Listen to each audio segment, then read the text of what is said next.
Assalamualaikum dan salam sejahtera. Saya Zai Harisa bin Bismillah, nombor metrik RCB 22302022. Hari ini saya akan membentangkan tentang diary Titas yang bertajuk Tamadun Melayu.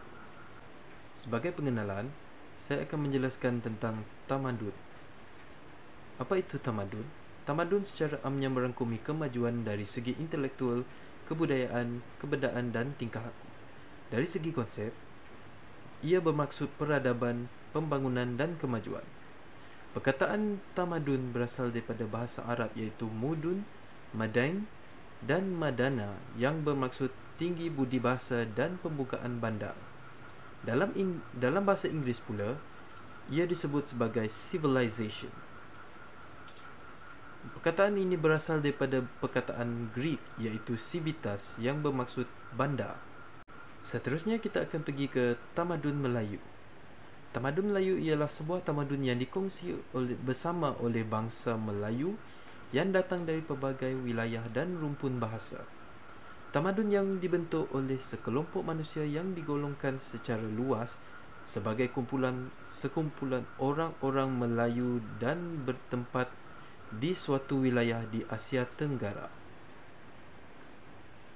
Tamadun Melayu juga ialah tamadun yang menyeluruh yang dibangunkan oleh bangsa Melayu berteraskan bahasa Melayu setelah kedatangan dan penerimaan Islam di seluruh rantau alam Melayu. Pemahaman terhadap tamadun Melayu sebagai satu tamadun bangsa di rantau alam Melayu amat bersandar kepada pemahaman tamadun Islam. Seterusnya, kita akan pergi ke nilai-nilai peradaban. Antara nilai-nilai peradaban yang ada ialah agama dan kepercayaan tamadun Melayu. Dan antara kepercayaan yang ada dalam tamadun Melayu adalah dinamisme.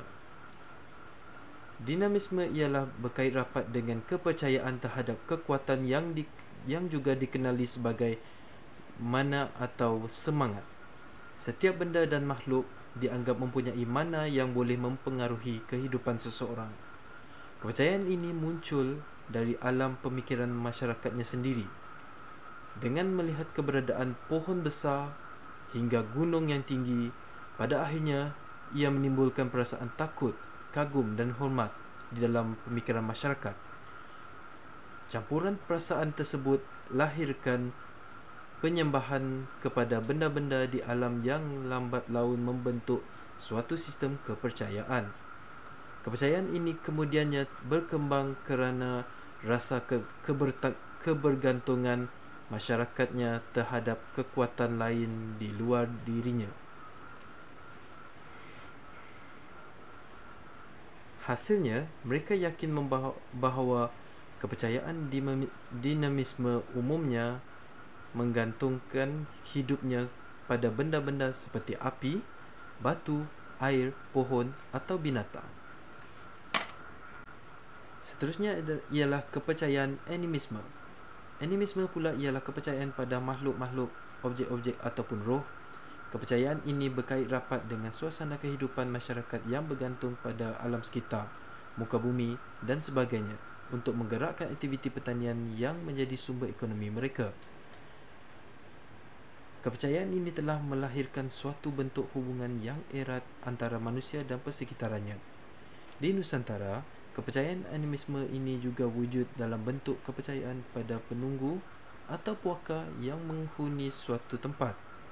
Mereka turut yakin makhluk-makhluk ini boleh mendatangkan kesan baik atau kesan buruk pada mereka.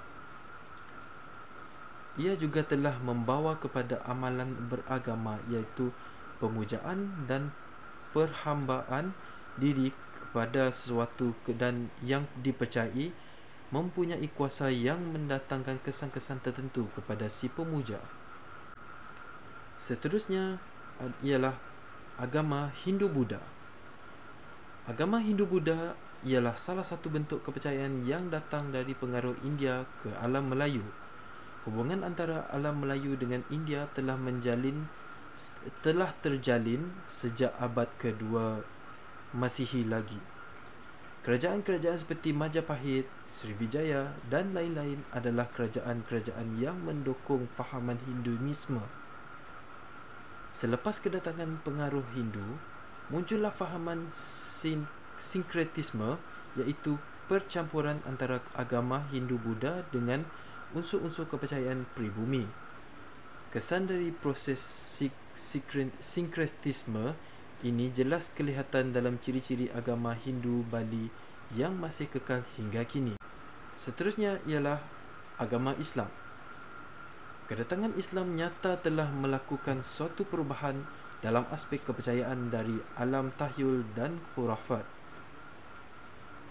Masyarakat telah diperkenalkan satu konsep akidah yang jelas, iaitu akidah tauhid melalui dakwah yang disampaikan kepada mereka. Ajaran tauhid yang bersifat metafizik ini menyelit unsur-unsur intelektualisme serta akidah ke dalam pemikiran masyarakat. Mereka mula percaya kepada rukun-rukun iman dan Islam serta beribadat kepada Yang Maha Esa. Seterusnya saya akan menyampaikan tentang budaya. Antara budaya yang terdapat dalam tamadun Melayu adalah sastra. Sastra merupakan satu bidang seni kreatif di mana bahasa adalah medium pengantarnya.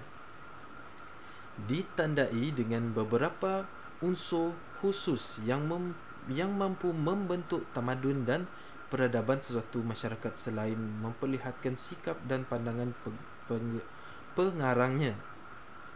Secara ringkasnya, sastra dilengkapi dengan unsur-unsur seperti seni bahasa yang indah, akaliah ataupun sisipan ilmu dan pemikiran pengarang, sensori atau daya sensitif pengarang, maksud tersurat dan tersirat, estetika atau keindahan dari segi bahasa, realiti kehidupan dan juga alternatif.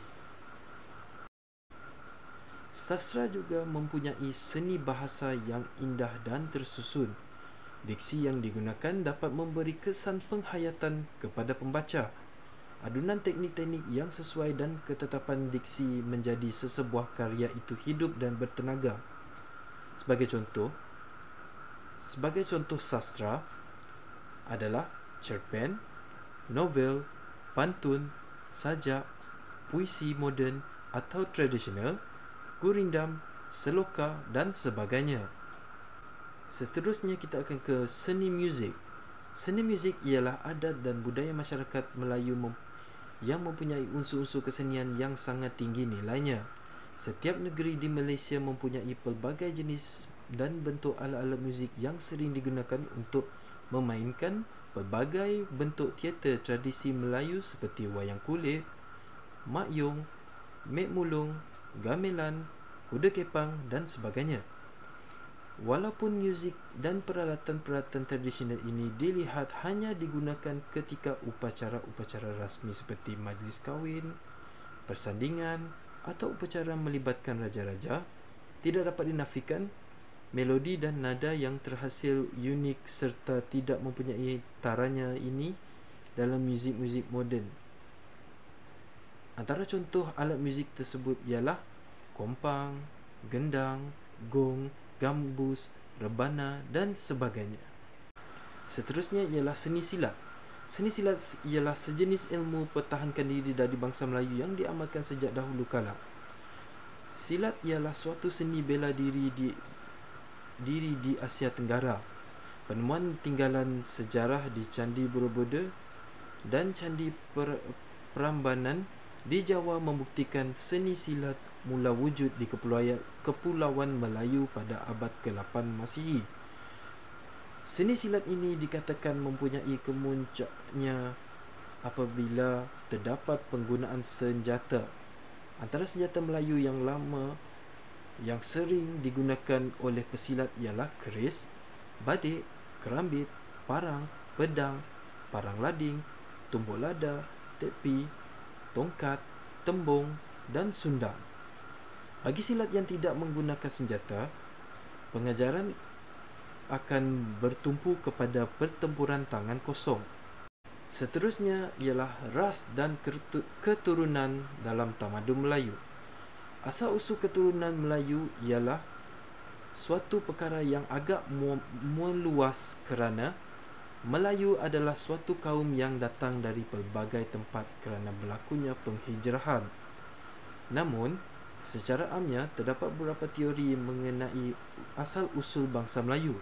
Antaranya ialah bangsa Melayu berasal dari Nusantara. Selain itu, ada pendapat yang mengusulkan bahawa Minangkabau itu berasal daripada pengikut Nabi Nuh, iaitu bangsa Ark, yang mendarat di muara Sungai Jambi dan Palembang semasa banjir besar berlaku di bumi. Ada juga teori yang mengatakan bahawa orang Melayu datang dari Yunan ke Kepulauan Melayu menerusi 3 gelombang yang utama yang ditandai dengan perpindahan orang Negrito, Melayu Proto dan juga Melayu Duitro. Kesimpulannya, kita dapat mengambil pengajaran atau iktibar bahawa sesebuah tamadun itu dapat mencapai kemajuan dengan bersatu padu, berusaha dan bersedia menerima perubahan baru yang lebih baik, terutama pada zaman sekarang.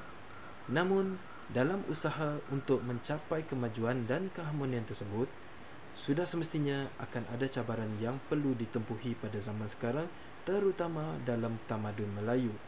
Antara cabaran yang sangat ketara terutama pada masa ini ialah cabaran sosio-budaya, iaitu kesan daripada kemajuan dan perubahan yang dicapai dan dialami oleh golongan yang paling berisiko tinggi dalam menghadapi cabaran tersebut adalah golongan remaja dan belia dan juga kemasukan pengaruh asing, terutama sekali pengaruh berunsurkan barat. Unsur-unsur ini adalah kesan daripada berlakunya globalisasi ataupun proses pengecilan dunia. Harapan saya agar di masa hadapan kelak, masyarakat Melayu, terutamanya generasi baru, masih dapat menjaga kemajuan dan keharmonian tamadun yang telah dicapai sejak dari dahulu sehinggalah sekarang. Dan kita harus lebih menekankan accountability dan ketakwaan, kesederhanaan, pengorbanan diri, prinsip dan sebagainya dalam diri kita bagi memastikan masyarakat Melayu tidak terpesong daripada ajaran Islam yang sebenar. Sekian dari saya, terima kasih.